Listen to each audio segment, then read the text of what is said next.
Os tumores do sistema nervoso central são os tumores sólidos mais frequentes em crianças e adolescentes. Dentre esses tumores, existe um grupo chamado de tumores embrionários do sistema nervoso central que são particularmente bastante frequentes em crianças. Dentre esses tumores, a gente pode citar talvez o tumor mais frequente, que é o meduloblastoma. Então, esses tumores, eles surgem de aberrações genéticas e epigenéticas que acontecem ainda durante a fase de desenvolvimento embrionário, né? E essas perturbações genéticas persistem nas células e depois se manifestam na forma de tumores, né, após o nascimento da criança. Então, esses tumores, no seu conjunto, são os principais responsáveis pelas altas taxas de mortalidade por câncer em pacientes da faixa etária de até 15 anos, de 15 a 19 anos. Né? Eles podem se manifestar, inclusive, até em indivíduos adultos, mas muito raramente. A maior incidência, né, desses tumores vai de crianças até 5 anos de idade. Essas crianças carecem muito de tratamento. O tratamento hoje é basicamente cirurgia, né, seguido de radioterapia e quimioterapia, principalmente.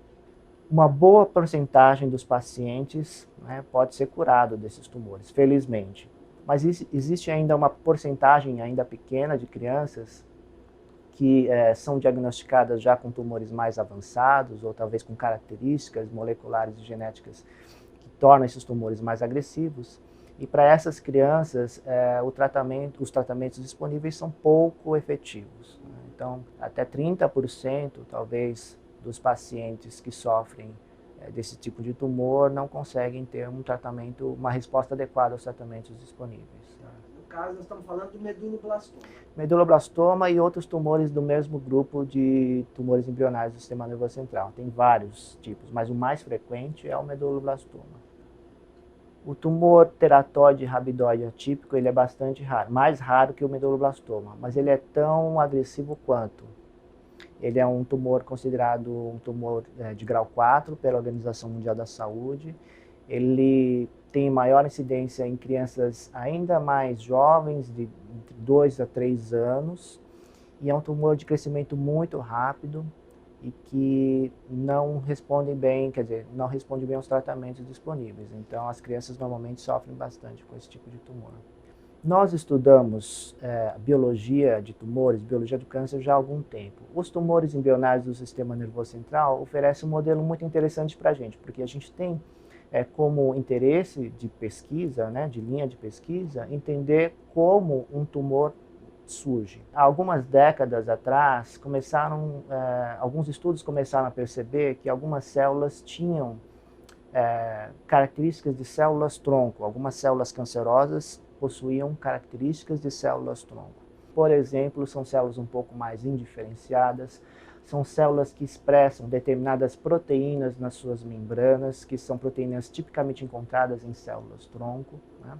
E algumas dessas células se comportam também como células-tronco. Elas têm capacidade, por exemplo, de se diferenciar. Então, elas se assemelham tanto do ponto de vista fenotípico quanto de comportamento.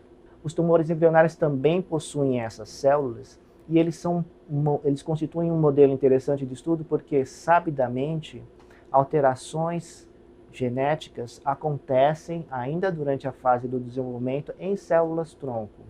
Nesse caso, nas células-tronco neurais normais. E por conta dessas alterações, né, é que esses tumores surgem mais adiante. Então, esse é um modelo interessante para a gente entender quais são as alterações que estão implicadas na origem desse tumor e que são responsáveis pela existência de células tumorais com características de tronco. Como eu estava dizendo, essas células são muito importantes do ponto de vista clínico, porque são as células que estão por trás do desenvolvimento e da disseminação desses tumores, né? E também muitos estudos já mostram que estas células são altamente resistentes à quimioterapia e radioterapia. Portanto, elas também são células que estão por trás das recidivas tumorais após esses tratamentos mais convencionais. Então, é do interesse do nosso grupo de pesquisa entender um pouco dessas células, a biologia dessas células, para a gente também poder contribuir com o desenvolvimento de novas técnicas, novos procedimentos ou novas drogas que possam destruir essas células. Por conta dos estudos pregressos terem demonstrado que o vírus da Zika tem uma alta preferência a infectar células tronco neurais normais, e do outro lado, né, estudando câncer, como a gente sabe que alguns tipos de câncer são constituídos por células que têm propriedades características de células tronco, em particular, né, tumores de sistema nervoso central, que são os tumores que a gente estuda, a gente se perguntou, será que o Zika também não é capaz de infectar estas células e destruir estas células? Foi essa pergunta que motivou o nosso estudo. E os resultados mostraram que a nossa hipótese estava correta. Então, nós fizemos um estudo, na verdade, um pouco mais abrangente. Nós testamos diferentes tipos de tumores, não nos restringimos aos tumores do sistema nervoso central apenas. A gente também investigou tumores que são relativamente frequentes na população, tumor de mama, tumor de próstata, tumor coloretal. E nesse primeiro estudo que nós fizemos, nós vimos que o vírus da Zika, ele não tem um comportamento de infectar células tumorais indiscriminado, quer dizer, esse comportamento não é indiscriminado. Ele, na verdade, ele tem um comportamento bastante específico. O vírus ele é bastante específico para as células de tumores do sistema nervoso. Então, ele infectou preferencialmente as células tumorais do sistema nervoso central. E, além disso, ao infectar as células, o vírus causou uma morte significativa destas células, poucas horas após a infecção. Então, esse primeiro achado foi importante do estudo, quer dizer, ele mostrou que o vírus da Zika é sim capaz de infectar células de tumores do sistema nervoso central e que essa capacidade ela não se estende a qualquer tipo de célula tumoral. Ela foi mais particular, né, ou específica às células dos tumores do sistema nervoso central. Então, sabendo que esses tumores do sistema nervoso central eram infectados e destruídos in vitro, então nós partimos agora para um modelo de estudo in vivo, ao injetar células tumorais no sistema nervoso desses animais de experimentação. Nós percebemos que o tratamento posterior com uma dose única do vírus da Zika foi capaz de reduzir o volume desses tumores na maioria dos animais. Em alguns animais até, os tumores sumiram completamente.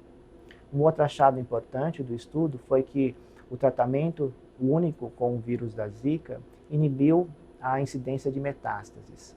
E nos animais que já tinham metástases antes do tratamento, muitas dessas metástases sumiram. Então, esse resultado do estudo em vivo foi bastante marcante, foi muito interessante para a gente, né, que já trabalha há algum tempo com diferentes estratégias de combate a tumor, e a gente percebeu que, comparativamente, esse efeito oncolítico do vírus da Zika é bastante potente. Esse primeiro estudo que nós fizemos é um estudo que ele abriu agora uma frente de pesquisa e desenvolvimento por uma possível nova modalidade terapêutica.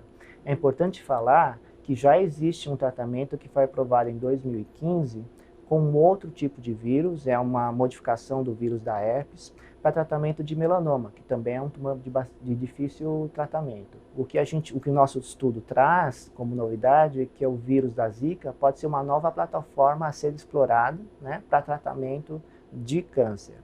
Agora, é muito interessante que esses resultados, ainda numa fase pré-clínica, sejam bastante promissores. Mas, ao mesmo tempo, para que a gente possa avançar para a fase clínica com segurança, existem algumas etapas que não podem ser ignoradas. Então, o primeiro desafio agora é produzir um produto terapêutico, uma droga, efetivamente, né, que tenha qualidade suficiente para ser testada numa fase clínica agora, em pacientes. A droga basicamente vai ter que conter alguma forma, né, do Zika que seja efetiva para matar as células tumorais. Então, isso envolve um programa de desenvolvimento, né, somente para a gente poder gerar uma droga, né? E uma vez com esta droga, a gente pode agora, se tudo der certo, partir para uma fase clínica de estudos. E esta fase clínica de estudos, primeiramente, ela vai testar apenas a segurança do procedimento.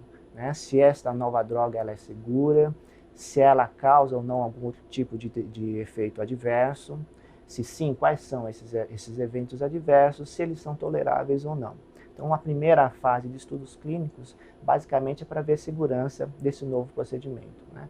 E se essa nova droga se mostrar segura, aí sim a gente pode ampliar esses estudos clínicos para tentar agora entender um pouco melhor dos benefícios terapêuticos que essa nova droga pode trazer. Então, existe uma grande...